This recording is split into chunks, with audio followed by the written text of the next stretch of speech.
je vais pas parler des 54 anciens collaborateurs, je vais surtout parler de 4 d'entre eux, 3 Waffen-SS français, un Allemand, qui vit en France, cet Allemand, et qui touche toujours une pension payée par l'Allemagne. Vous avez découvert ça? C'est une loi qui date de 1950, je crois. Alors c'est une loi sociale Oui. qui date de 1950 et qui est une loi qui vise à indemniser des Oui. personnes victimes de guerre. Oui. Personnes victimes de guerre, il y a des civils et des militaires. Oui. Et sur les 54 bénéficiaires en France, oui. il y a, à l'heure actuelle, ce qui nous a été donné comme renseignement par l'administration allemande, il y a 21 veuves, Oui. il y a 6 orphelins et il y a 27 victimes de guerre. Des mutilés. Des mutilés. Des mutilés. Et parmi ces 27 victimes de guerre, nous avons 9 Français et 18 Allemands qui vivent en France. Qui vivent en France, oui. Et parmi ces 9 Français, il y a d'abord 4 femmes victimes de bombardements et 5 hommes. Et parmi ces 5 hommes, il y a effectivement la provenance, disons, de l'action de ces hommes nous a posé question, puisqu'ils participaient à des actions de guerre. C'était pour certains des Français des volontaires. Qui étaient allés combattre aux côtés des forces allemandes. Voilà. Et donc, leur unité d'affectation était des unités SS, visiblement.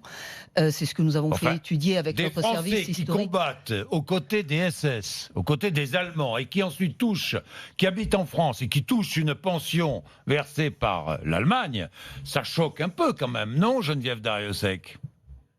Les Allemands nous ont certifié, dans un premier temps, que la liste de ces bénéficiaires avait été recoupée avec la liste du centre Simon Wiesenthal, qui regroupe la grande majorité des criminels de guerre, et que donc ces personnes-là ne faisaient pas partie de cette liste.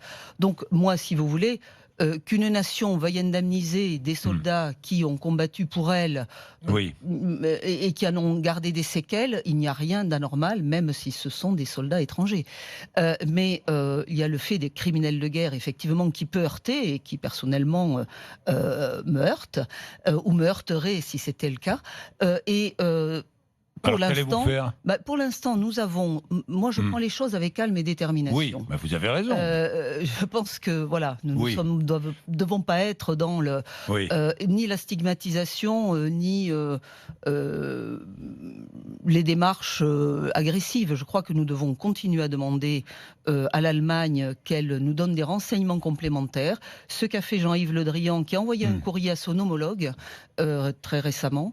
Et donc nous aurons des informations complémentaires, et je souhaite qu'au-delà des informations administratives, nous ayons peut-être une parole politique. L'Allemagne pourrait cesser de verser cette pension, non ? Je ne sais pas si c'est le sujet. Peut-être que cette pension ne pose pas de problème. Pour l'instant, je n'ai pas suffisamment de renseignements pour pouvoir porter un jugement, disons, le plus éclairé possible.